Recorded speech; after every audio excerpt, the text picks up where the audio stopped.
Bukas kailangan pa-approvean muna ito sa Student Affairs kasi kung hindi matutuloy yung activity natin.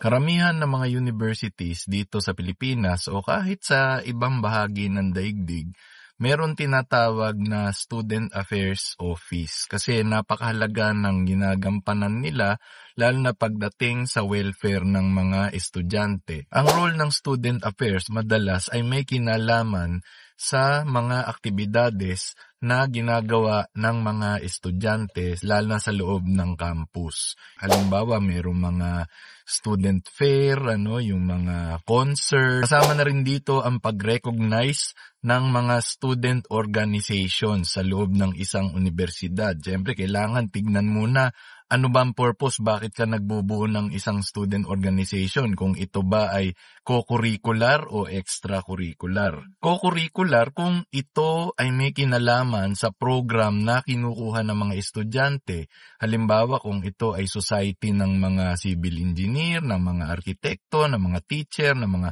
pharmacists, nurses, etc. Extracurricular naman kung yung mga organization ay walang kinalaman direkta do sa program na kinukuha ng mga estudyante. Halimbawa kung sila ay varsity, kung ito ay interest groups na maituturing. Halimbawa mountaineering o di kaya yung mga Red Cross, mga similar na grupo.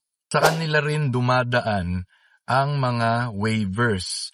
Lalo na kapag meron tayong mga activities na kailangan lumabas ng mga estudyante sa university bilang isang klase. Halimbawa, field trip. Siyempre, kailangan mo talaga yan ng waiver kasi siyempre safety yan, lalo na ng mga estudyante. Dahil sa dami nga ng mga nangyayari sa lansangan, siyempre magigisagutin ng universidad ang kaligtasan, hindi lamang ng mga estudyante, maging ng mga guro. Kaya talagang napakahalaga na ito ay mailagay sa tamang proseso.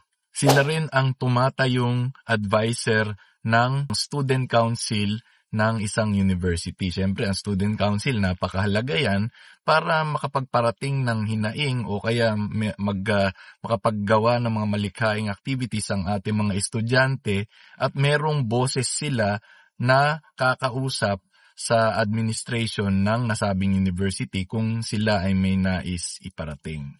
Sa ilang piling universidad, sila rin ang nagtatag ng scholarship. Halimbawa, may mga estudyante na nais maging isang working scholar, sa kanila rin dadaan yan. Kasi, kunwari, gustong magtrabaho, para may pandagdag allowance, pwedeng kalahati or at least 1/4 ng kanilang tuition ay sagutin na ng university basta mag-render sila ng serbisyo. Kaya para sa mga estudyante at mga faculty, kung meron kayong mga nais gawing mga activities para sa ikakabuti ng inyong mga program, ng mga society, ugaliin ninyo na makipag-cooperate sa Student Affairs Office ng inyong universidad nang sa ganun maging matiwasay, maging ligtas ang inyong mga proyekto. Yun lamang po. Maraming salamat.